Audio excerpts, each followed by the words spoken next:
ಏನು ಆಗುತ್ತದೆ ಅಂದರೆ ಶತ್ರು ನಿಮ್ಮ ಗಡಿ ಹೊರಗೆ ಇಲ್ಲದೆ ನಿಮ್ಮದೇ ಸಿಸ್ಟಮ್ ಒಳಗೆ ಕುಳಿತುಕೊಂಡಿದ್ದರೆ ಏನು ಆಗುತ್ತದೆ ಅಂದರೆ ಯುದ್ಧ ಬಂದೂಕು ಮತ್ತು ಕ್ಷಿಪಣಿ ಇವುಗಳಿಂದ ಅಲ್ಲದೆ ಬುದ್ಧಿ ಮತ್ತು ತಂತ್ರದಿಂದ ಹೋರಾಡಲಾಗಿದ್ರೆ ಮತ್ತೆ ಏನು ಆಗುತ್ತದೆ ಅಂದರೆ ಒಂದು ದೇಶ ಇದು ನಿರ್ಧರಿಸಿದಾಗ ಇನ್ನು ಅದು ಕೇವಲ ಉತ್ತರ ಕೊಡಲ್ಲ ಆದರೆ ಶತ್ರುವನ್ನು ಅವನದೇ ಆಟದಲ್ಲಿ ಸೋಲಿಸುತ್ತದೆ. ಕಲ್ಪನೆ ಮಾಡಿ, ಒಂದು ಅಂತಹ ಮಿಷನ್ ಅಲ್ಲಿ ಯಾವುದೇ ಶಬ್ದ ಇಲ್ಲ, ಯಾವುದೇ ಸ್ಫೋಟ ಇಲ್ಲ, ಆದರೆ ಶತ್ರುವಿನ ಪೂರ್ಣ ಶಕ್ತಿ ಒಳಗಿನಿಂದಲೇ ನಾಶವಾಗುತ್ತದೆ. ಇದು ಕಥೆ ಅದೇ ಮಿಷನ್ನದ್ದು. ಅದಕ್ಕೆ ಹೆಸರು ನೀಡಲಾಗಿದೆ ಆಪರೇಷನ್ ಡಾರ್ಕ್ ಓಷನ್. ರಾತ್ರಿ ಸಮಯವಾಗಿತ್ತು, ದೆಹಲಿ ಶಾಂತವಾಗಿತ್ತು, ಆದರೆ ದೇಶದ ಅತ್ಯಂತ ಸುರಕ್ಷಿತ ಕೊಠಡಿಯಲ್ಲಿ ಒಂದು ತೂಫಾನ್ ಎದ್ದಿತ್ತು. ಪ್ರಧಾನಮಂತ್ರಿ ನರೇಂದ್ರ ಮೋದಿ ಅವರ ಮುಂದೆ ಒಂದು ಫೈಲ್ ಇಡಲಾಯಿತು.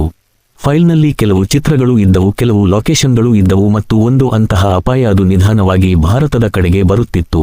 ಇದು ಪೂರ್ಣಗೊಂಡರೆ ಪರಿಣಾಮಗಳು ಬಹಳ ಗಂಭೀರವಾಗುತ್ತವೆ. ಈ ಪದಗಳನ್ನು ಕೇಳುತ್ತಿದ್ದಂತೆ ಕೊಠಡಿಯಲ್ಲಿ ನಿಶ್ಶಬ್ದತೆ ಆವರಿಸಿತು. ಈಗ ಪ್ರಶ್ನೆ ಕೇವಲ ಇದು ಅಲ್ಲ, ಏನು ಮಾಡಬೇಕು, ಪ್ರಶ್ನೆ ಇದು ಹೇಗೆ ಮಾಡಬೇಕು. ನೇರ ದಾಳಿ, ಕ್ಷಿಪಣಿ, ಸ್ಟ್ರೈಕ್, ಏರ್ ಅಟ್ಯಾಕ್, ಈ ಎಲ್ಲ ಆಯ್ಕೆಗಳು ಇದ್ದವು. ಆದರೆ ಈ ಬಾರಿ ಇದು ಸಾಕಾಗಲಿಲ್ಲ, ಏಕೆಂದರೆ ಶತ್ರು ಸಿದ್ಧನಾಗಿದ್ದ. ಎಲ್ಲ ದಿಕ್ಕುಗಳಲ್ಲಿ ಭದ್ರತೆ, ಎಲ್ಲ ಕಡೆ ನಿಗಾವಳಿ.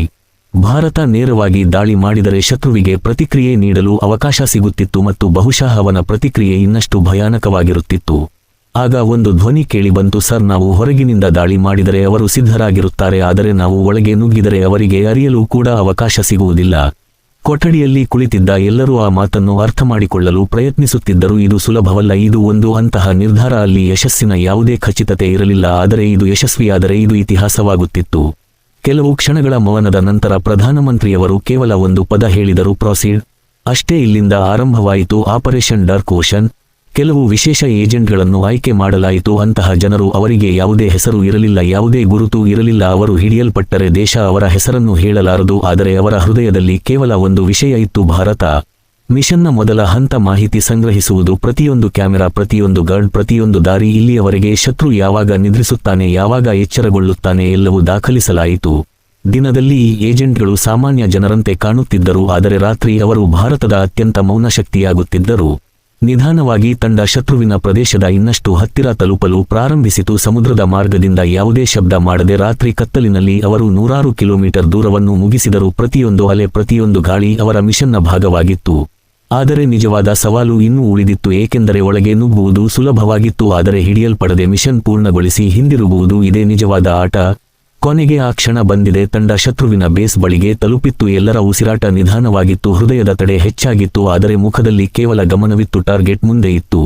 ಒಂದು ಸೀಕ್ರೆಟ್ ಲೊಕೇಶನ್ ಅಲ್ಲಿ ಭಾರತ ವಿರುದ್ಧ ಯೋಜನೆಗಳನ್ನು ರೂಪಿಸಲಾಗುತ್ತಿತ್ತು. ತಂಡ ತಮ್ಮ ಸ್ಥಾನಗಳನ್ನು ತೆಗೆದುಕೊಂಡಿತು. ಎಲ್ಲವೂ ಯೋಜನೆಯಂತೆ ನಡೆಯುತ್ತಿತ್ತು. ಆದರೆ ಆಗಲೇ ಒಂದು ಅಲಾರ್ಮ್ ಮೊಳಗಿತು. ಪೂರ್ಣ ಬೇಸ್ ಎಚ್ಚರಗೊಂಡಿತು. ಆ ಒಂದು ಕ್ಷಣದಲ್ಲಿ ಎಲ್ಲವೂ ಬದಲಾಗಿದೆ. ಮಿಷನ್ ಮುಗಿದಿತೆ, ಶತ್ರುವಿಗೆ ತಿಳಿದಿತೆ, ಅಥವಾ ಇದು ಕೇವಲ ಒಂದು ಯಾದೃಚ್ಛಿಕ ಘಟನೆಯಿತ್ತೆ? ತಂಡದ ಬಳಿ ಯೋಚಿಸಲು ಹೆಚ್ಚು ಸಮಯ ಇರಲಿಲ್ಲ. ತಂಡದ ನಾಯಕ ಸೂಚನೆ ನೀಡಿದ ಪ್ಲಾನ್ ಬಿ. ಈಗ ಮಿಷನ್ ಇನ್ನಷ್ಟು ಭಯಾನಕವಾಗಿತ್ತು, ಆದರೆ ಈಗ ಹಿಂದಕ್ಕೆ ಹೋಗುವುದು ಸಾಧ್ಯವಾಗಲಿಲ್ಲ.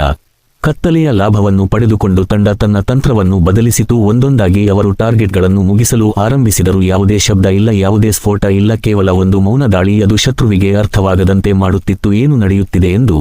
ಕೆಲವು ನಿಮಿಷಗಳಲ್ಲಿ ಪೂರ್ಣ ಸಿಸ್ಟಮ್ ಸ್ಥಗಿತವಾಯಿತು. ಅಲ್ಲಿ ಯಾವಾಗಲೂ ಯೋಜನೆಗಳು ನಡೆಯುತ್ತಿದ್ದವು, ಈಗ ಕೇವಲ ಮೌನವಿತ್ತು. ಮಿಷನ್ ಪೂರ್ಣಗೊಂಡಿತ್ತು, ಆದರೆ ನಿಜವಾದ ಜಯ ಈಗ ಆರಂಭವಾಯಿತು, ಏಕೆಂದರೆ ಲೋಕಕ್ಕೆ ಏನೂ ಗೊತ್ತಿರಲಿಲ್ಲ. ಯಾವುದೇ ಸುದ್ದಿ ಇಲ್ಲ, ಯಾವುದೇ ಪ್ರಕಟಣೆ ಇಲ್ಲ, ಆದರೆ ಶತ್ರು ಅರ್ಥ ಮಾಡಿಕೊಂಡಿತ್ತು. ಭಾರತ ಈಗ ಕೇವಲ ಪ್ರತಿಕ್ರಿಯೆ ನೀಡುವುದಿಲ್ಲ, ಭಾರತ ಯೋಚಿಸಿ ದಾಳಿ ಮಾಡುತ್ತದೆ. ಬೆಳಿಗ್ಗೆ ಮೊದಲ ಸುದ್ದಿ ಬಂದಾಗ ಕೇವಲ ಇಷ್ಟೇ ಹೇಳಲಾಯಿತು, ಕೆಲವು ಅಜ್ಞಾತ ಕಾರಣಗಳಿಂದ ಒಂದು ಸೀಕ್ರೆಟ್ ಲೊಕೇಶನ್ ನಾಶವಾಗಿದೆ. ಆದರೆ ಸತ್ಯ ಕೇವಲ ಕೆಲವರಿಗೆ ಮಾತ್ರ ಗೊತ್ತಿತ್ತು.